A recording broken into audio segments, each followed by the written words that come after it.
All right, I want to make an adapter out of this PVC pipe that's,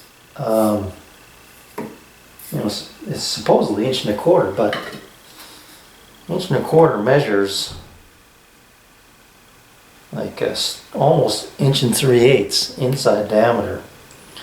If it was 1.25 inches, it would fit a little snugger on my belt sander. I had this out, by the way, to see what kind of fit I had, and it's a little sloppy, but here's what I'm going to attempt to do. I'm going to attempt to turn this down on the belt sander until it fits inside my hose. Let's see here if I can show you something. Until it's this diameter, which is 1.5 inches.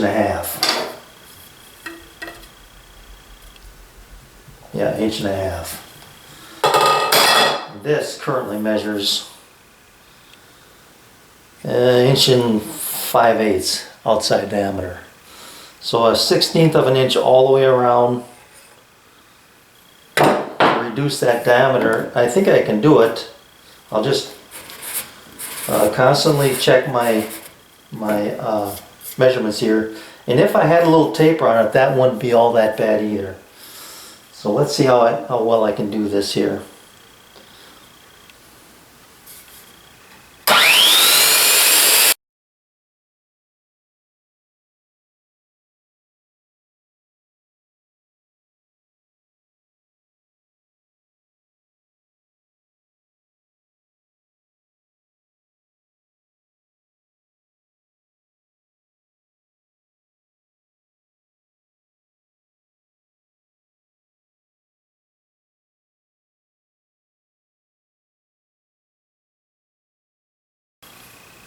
Beautiful.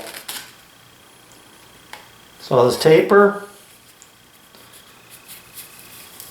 maybe see if I can show you this a little better here. Tapered down, got a slight angle on it, and then she widens out to a compressed fit.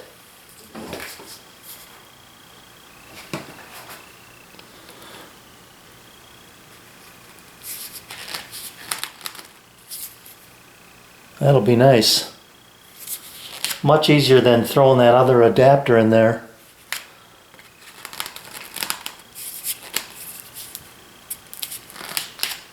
Alright, now I've got some ideas what I want to do on the other end as well. Now you can see I can get by without using this. Now it's just a direct connection. And then I can go to work and figure on a piece for when it's standing up to have a right angle coming out the back.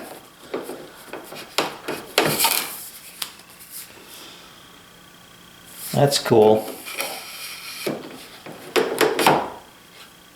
Connected. So on the back side here, had I been thinking ahead, I guess, this is a 2-inch diameter piece. I believe that's what this is anyway. So I'm going to take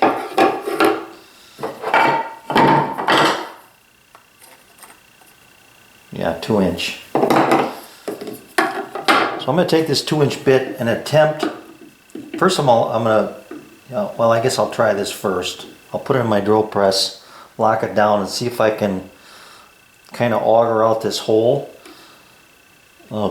making it tangent to the top and then widening it out to the bottom. Well, I can't believe it, but I can get in here, and hopefully this will stay put. I've got it clamped, and I got a stop block back here, so I'll just hold it tight to the fence and see if I can make that hole a bit larger. I double checked my location here. I had the sander sitting in here. I cut a short piece and put it on the belt sander, and I think I am right in the fact that I've got to go that direction. So There goes nothing.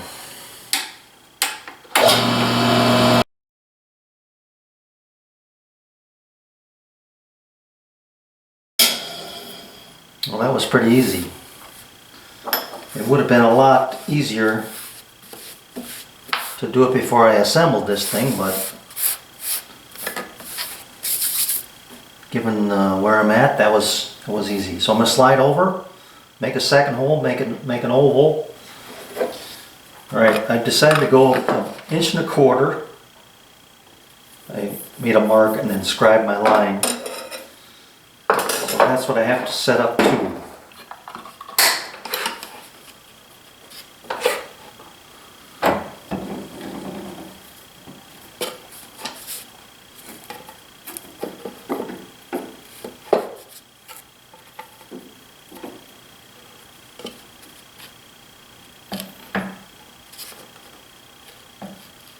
Right there.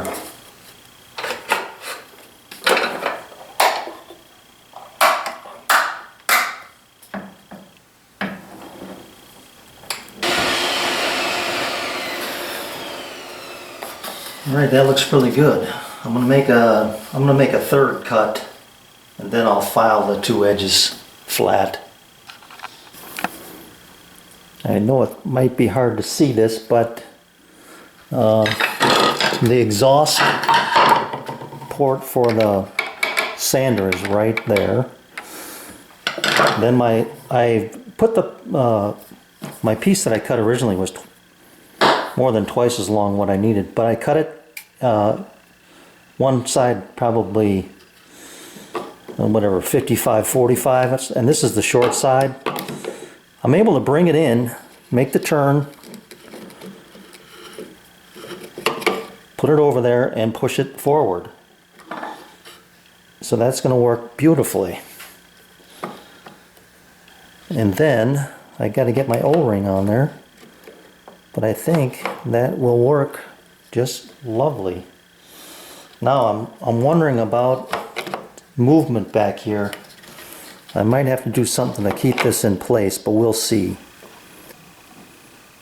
There it is. I'm using the same long piece that I made to go in the other direction, and then just plugged it into the adapter there. I've got a block of wood underneath here because it does want to drop, and I'm sure that once this thing is running, the vibration would probably come down. But it's still just barely connected to that port. I think it'd probably be okay, but I like this better. The fact that it's in there and it's not going to move now. We'll see what happens once I get it running. If this vibrates out, I might have to come up with a little better idea than just sticking a block in there. But let's give it a test drive here. You can see the block coming through here, right there.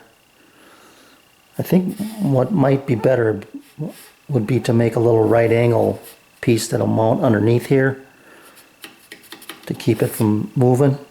Anyway, let's turn around and let's try it.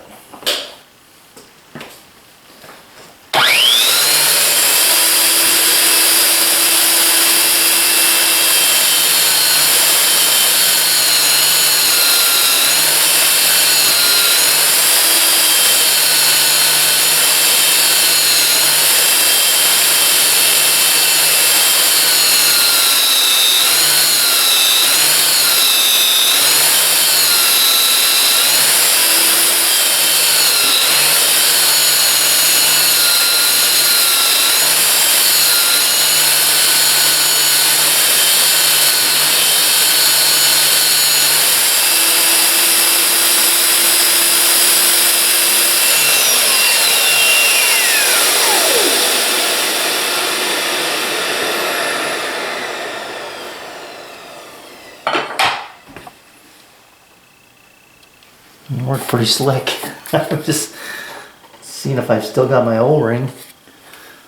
It appears as though I do. I gotta get a flashlight. Hang on. Yeah, it's still there, and providing a nice seal. So that worked out just great. And the block is still there. I'll have to watch the video myself. That doesn't appear as though it moved at all. Beautiful. So for a couple of bucks, you can make yourself an adapter to fit your shop vac.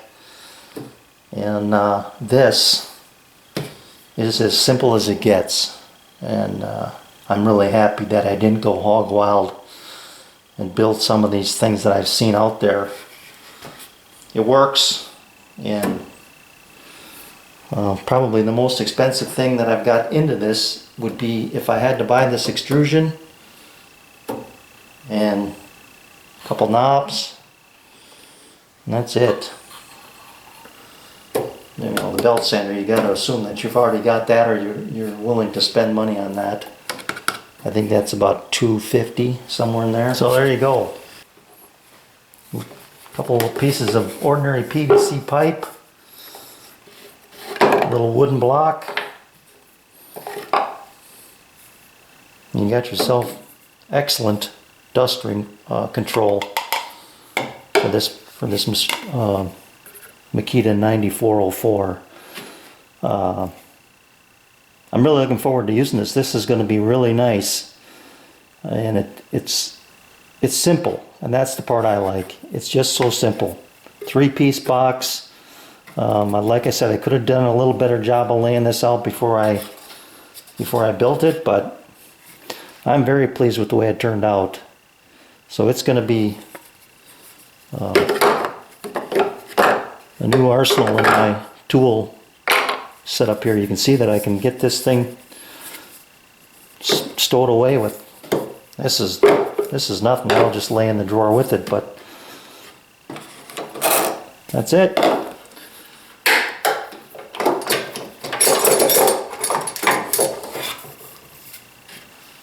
All right. Thanks for watching.